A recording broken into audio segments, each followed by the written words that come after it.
Cool. Hey, thank you for coming to this panel on Biddling the Future of Work. I think I'd like to start with letting the panelists introduce themselves and answering the question, how did you end up here at ETH Denver? Let's start on the end. Sure. Thanks. I'm excited to be here. I'm Aaron Dellisant, and so I'm a Web 2 guy. I was started to be Web 3 curious last year a bit. Have a couple of projects, speaking transparently with social media, music, healthcare, trying to leverage crypto. But what really drew me to this particular project, I'd worked for Web 2 for a long time for a lot of those larger tech companies, and there is no real community.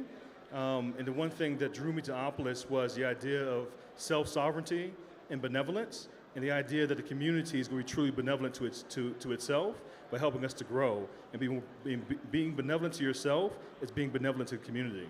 So when I saw those things, I was like, wow, this is where I want to be at. This has next. And so that's when I came on board to Opolis. Nice to meet you. Nice to meet you too. My name is Loie Taylor. I currently work at Gitcoin, and I'm a people ops person. I started a guild for all the people ops folks of Web3 because we need a support group a little bit. And I like to think a lot about how we decentralize HR practices, how we manage and have a healthy workplace in a land with no bosses and no hierarchy, and I love that future. So thank you and happy to be here. I'm Willmot. Wow, how did I get to East Denver? Closer? How did I get to East Denver? It was by quitting a really good fiat currency job in Hollywood and moving to Wyoming and going on to Web3 full time. I've really started to love crypto in 2014 and was just looking for that opportunity to do this full time. So that was in 2021, which I'm very grateful for. And it brought me to East Denver because I don't have to ask for vacation time anymore. I can just come. So. Hello, everybody. I'm Spencer. My journey to East Denver what years is it, 2022? East Denver 2022 began really at East Denver 2020. I came here not knowing really anybody. I met a few cool people, and kind of one thing led to another, and it ended up joining Raid Guild, which, as you may know, is a collective of Web3 freelancers, developers, designers, marketers, product people, etc. And I had a magical experience joining Raid Guild. I didn't really know anybody there, but I built these amazing relationships with people inside of the safe space of a flat organization inside of the DAO. And the next thing I wanted to do was make sure as many other people as possible could do and have the same experience as me. And that led me further into the DAO space with DAO House, and now I'm here. Thank you. And my name is Joshua. I'm one of the core stewards of ETH Denver and the treasurer for SporkDAO, which is the parent DAO of ETH Denver. And my journey started also in 2020. In 2019, I was working at Consensus. I jumped over there from Lyft, where I was doing driver growth and competitive intelligence.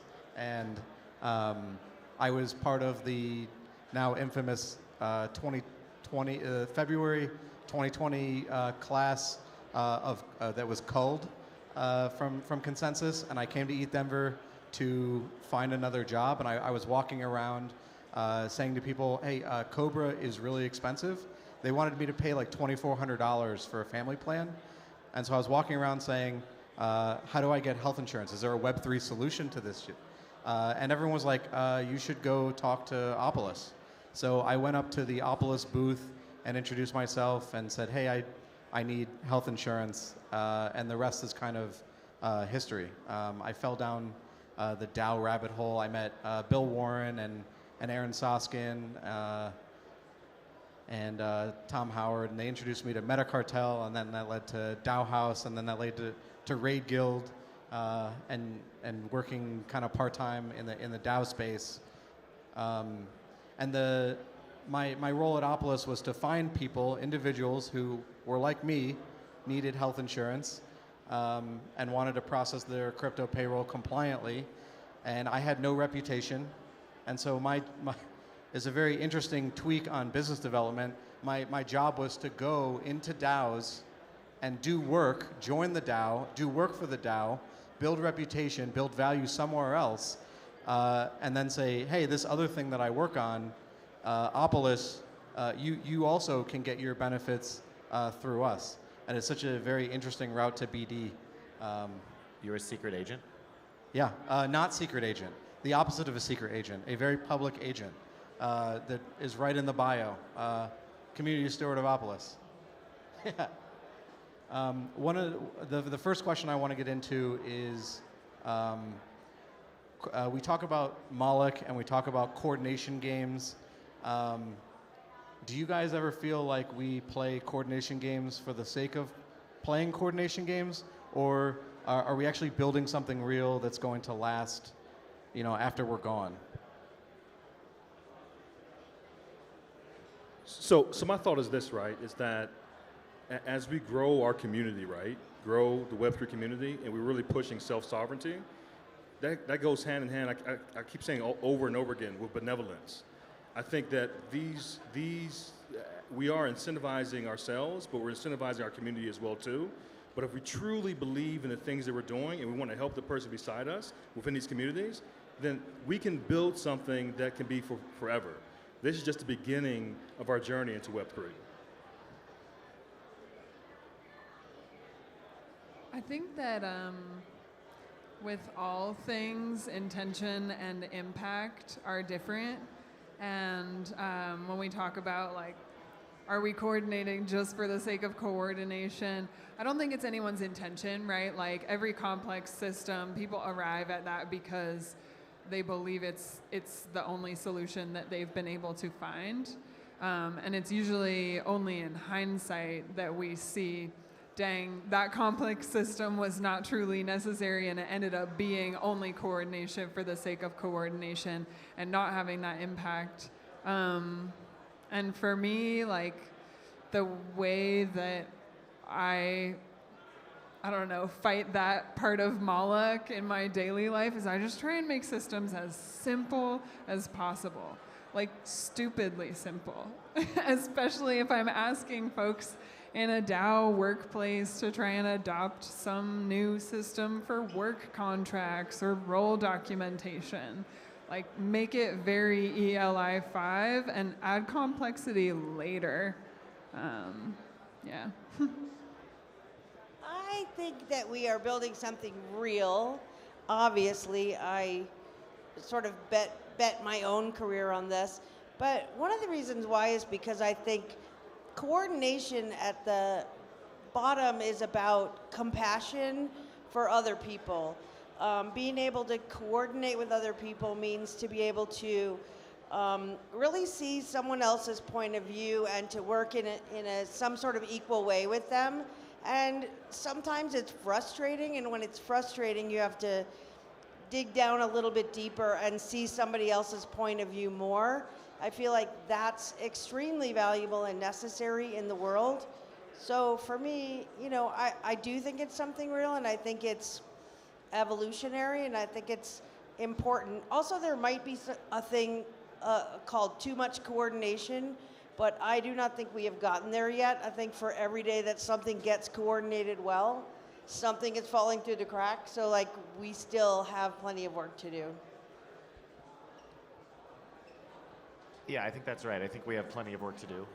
I think it is the case that we are often playing coordination games for coordination game's sake, but coordination game's sake is how we build the muscles and the habits and the practices and the technologies and the skills to play real coordination games as we kind of move out into the future. And I guess I don't really know for sure if what we're building is going to last, but what I do feel pretty confident about is that it's our best chance to actually make a lasting change on the way the world works and the way humanity interacts with each other in the world. The other thing I want to say is I think we've already built something that matters, even just on its own. I have, myself and a lot of people I know, their lives have been completely changed, not just in a financial way, but in a meaningful way, and a way that they go about their daily lives, and the way that they don't feel like the work they do is work. And I'd like to think that that counts. Interesting. All right, so John Powler, who's one of the founders of ETH Denver and one of the founders of Opolis, likes to say very, very often, you cannot build the future of work on the history of work. So I'd ask, what does that mean to you? And then also, are there parts, are there components from the history of work that are still important, things that are valuable from the 9-to-5 grind, the VC-centric, that should stick around and that we can learn from as we continue building the future of work in Web3? We'll start here. Yeah. I think the history of work has been marked by individual human relationships. Oftentimes those are gatekeeping relationships. But I think in the future of work, we can't forget how important the human relationships are. I think in everything that we're building, we need to be building it to foster additional or extra or higher quality human relationships, and not forget about the humans when we're designing mechanisms, and not optimize for mechanisms over humans, not optimizing for protocols, as amazing as protocols are, not optimizing for them over humans. I think they can work together, but we can't forget that. Yeah, I hit the glass ceiling really hard in the traditional world of work. And, probably every workplace doesn't have that, but I think I'm not the only person who will feel that when you are the wrong thing, whatever you bring is the wrong thing, you're the wrong thing, you cannot work your way out of that. I like a merit-based system where I can learn or grow or try to do something new or correct something that's going wrong. But when literally it's who you are that is the wrong thing, you cannot bring yourself to work. You have to protect yourself. So for me, the past of work has a lot to do with always protecting yourself, and the future of work has a lot to do with being brave, taking some risks, making your own path, and asking other people to do that with you, or to make space for you, and to make space for yourself when they're not. So it's a lot more about bringing myself fully to it and being really brave. So yeah, it's not easy, but I cannot go back. That's for sure. And for years I called my job my fiat currency job, because it was just like how you get the fiat currency and then you get to do the fun stuff at night. So now I get to do the fun stuff all day and at night. Can we get a round of applause for not going back? Yay! Yeah.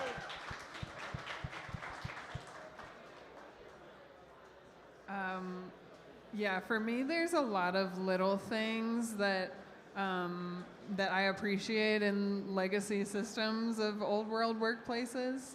Even though I'm like fully here in this future, we were saying we don't want to throw the baby out with the bathwater, and there's simple stuff that like was fought hard for and won through various labor movements throughout the past. I think it's worth it for those of us who have a hand in the future of work and in building that, to educate ourselves on those movements and remember like what we fought for and why, what our predecessors fought for. I mean, even the 40-hour work week, breaks, healthcare, these things were recently won in labor movements. And I see sometimes in Web3, we depart from those a little bit, or we forget how important that is. And I just think about like union organizers and activists who like really put their lives on the line, and some of them even lost lives to win moral battles for right treatment. So that's part of it to me, as far as like keeping the history with us. Are you saying that you quit your 9 to 5 to work 24/7? Yeah, I like to chill. Yeah. Yeah, I would piggyback with that and say that there are things we don't want to forget, right? Legislation has been passed. We have access to benefits, right? These benefits have been earned and they're deserved, right?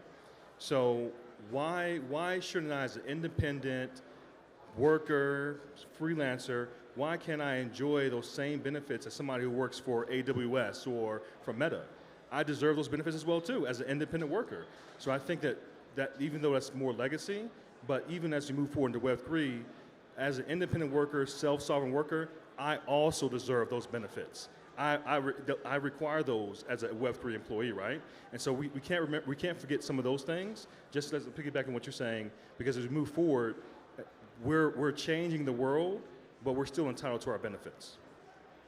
At least until we live in societies that are better than America is currently and have some basic things covered, right? I think it's a little sad how focused on U.S. Standards we are, but yeah, a lot of us are centered here. But I mean, I think a lot of that has to do with the SEC being the biggest asshole in the world, and so all these. Don't say that too loud. Say it again. We can edit this in post, right? But so all of this development that's happening all around the world, and Web3 is supposed to be global, yet every single team that builds something is like, okay, but how do we include Americans without pissing off the American government? And so it's the big gorilla in the room that's stifling a lot of innovation. And the choice is, do we involve Americans and succeed, or do we not involve Americans and risk it? We shouldn't be so American focused, but it's the largest segment of what we're doing. But how do we change that? Making space for non-contributors, right? Like there's several countries that folks would be residents of that would have a hard time getting hired or surviving in a Web3 workplace because of the country that they're from.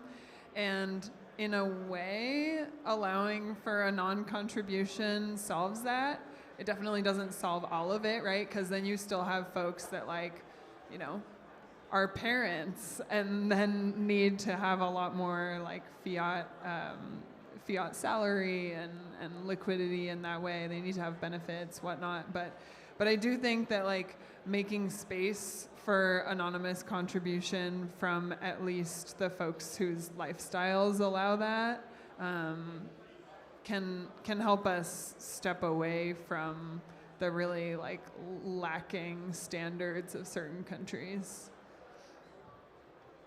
One thing I didn't want to get too far away from, you mentioned the glass ceiling in your Web2, the corporate world. How has your experience been in Web3 so far? What have you found glass ceilings? Has it been better, worse, different? And if it is worse or existent, what could we be doing to help break those? Maybe I'm in the honeymoon phase, I don't know. But I'm at an age where people, like, I'm not the age of people who just jump from one thing to another, change their career. And that was a big barrier to me for a long time. It didn't seem that possible. So I think when I saw that there was a way and that there was work, it started with just working in DAOs. Actually working for MolochDAO, the original MolochDAO. It was such an eye-opening thing to me. So for me, I would say, obviously, not everything has been perfect. There's a lot of, it can be really chaotic compared to hierarchical structures. When you don't have hierarchy, people get a little bit confused about how to have accountability and responsibility and communication sometimes. So I feel like I've seen a lot of chaos, but I'm just very willing to sort of explore all the opportunity and potential of that. And yeah, I felt like I jumped off a cliff and the parachute did open. I'm working for that DAO. I'm also very involved with Meta Gamma Delta, a DAO that supports women by giving grants to women-led initiatives in Web3. And I also work for a great company, Upstate Interactive, where I do product owner work on Web3 projects. So like I've had maybe it's just a great time. I've had a range of choices. I've been able to work on really interesting things. I've been able to say no to things I don't want to work on, which was not a feature of a regular job, really. Okay. So yeah, so I don't know if that answered the question actually, but it's a +1 for me. It's good. Yeah, it did. Did either of you want to? Did you want to?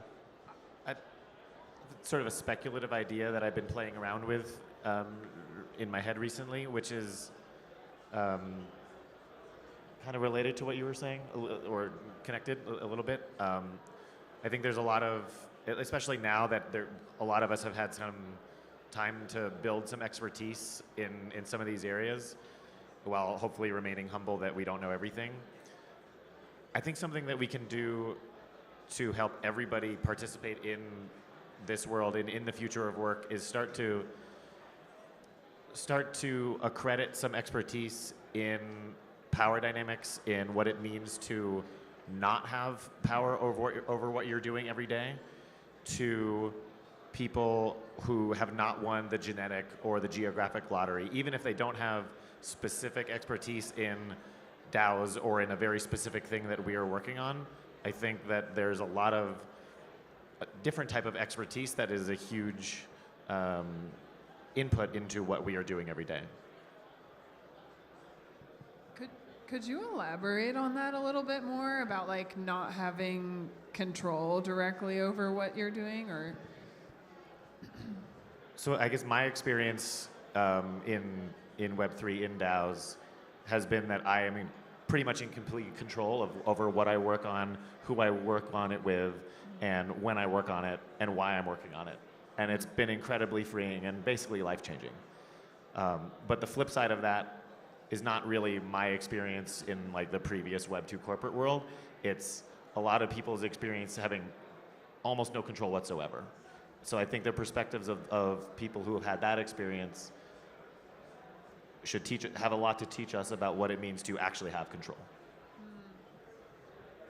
So we've only got a few minutes left, and I wanted to give you each an opportunity to talk about, there's this great resignation that is happening throughout the country, primarily in like Silicon Valley and Wall Street, and they're making the jump either to Web3 or becoming independent workers in Web2 and leaving the corporate 9-to-5 behind.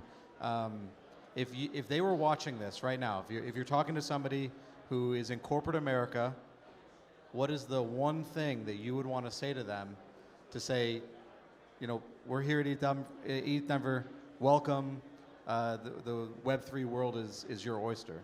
What's the one thing you'd say to them? Well, the first thing I think is self-sovereignty is the future of work. You own yourself, you own your work, and it's going to be about community and benevolence within community. If you're feeling weighed down, tired out by your Web2 work, come over to Web3, be a self-sovereign being, but also if you join Opolis, you'll be able to get the same benefits you had when you're in Web2 work. I love it's about community. I think that's what I would say to anybody. If you want to work in a place where you feel like you've got friends, supporters, people who will be really honest with you, who will engage in different parts of your life, and that you'll be able to work on a mission that you all care about, that's community. You know, Web3 work is as close to an activist collective as it is to a company. And if you want to be in a community working towards a mission together, this is definitely a great space to do it. Everybody I know from my old world of work, when we talk, they say, wow, you sound so happy. Your voice sounds different. You look different. So like that's all I really have to say is that people see that I am lifted up in some way. And I had a good job. I cannot complain about that. But they just see a difference in me, and I think that's what communicates. I guess one thing I would say to those people is that it's not going to be easy. Figuring out MetaMask or whatever wallet you're using is kind of a mindfuck at first. It's a totally different paradigm in a very specific kind of way. But it's fucking worth it. So stick with it. My one thing with the negative 30 seconds we have left would be the equity works differently in Web3. When you're contributing to a DAO, when you're contributing to a project, it's so much easier to just have a stake, to be a stakeholder, and earn equity by showing up and doing work. So I would just say, show up, do work, and you're going to be rewarded with it. I was at Lyft for like 3 years and ended up with 0 equity when they did the IPO. Our team literally got the company IPO ready, 0 equity. You show up at Opolis and DAO House and Raid Guild and Meta Factory, and all of these things are saying, here, take a piece of the company, be part of it. And on that last note, if you have not gotten your swag yet, Meta Factory is selling some great ETH swag in the back. That's my last final shill. 0x Joshua SL on Twitter. If you guys want to, where can we find you? On Twitter, Spengrah, SPENGRAH. Ann Willmot at Ann Willmot, WILLMOTT. I see everyone writing it down. That's good. Good. I'm Loie.eth on Twitter, and I like to talk about lots of DAO workplace stuff. So. I'm on Telegram, Aaron, AARON, AARON, _Opolis. Thank you guys. You guys have been a great audience. Thank you.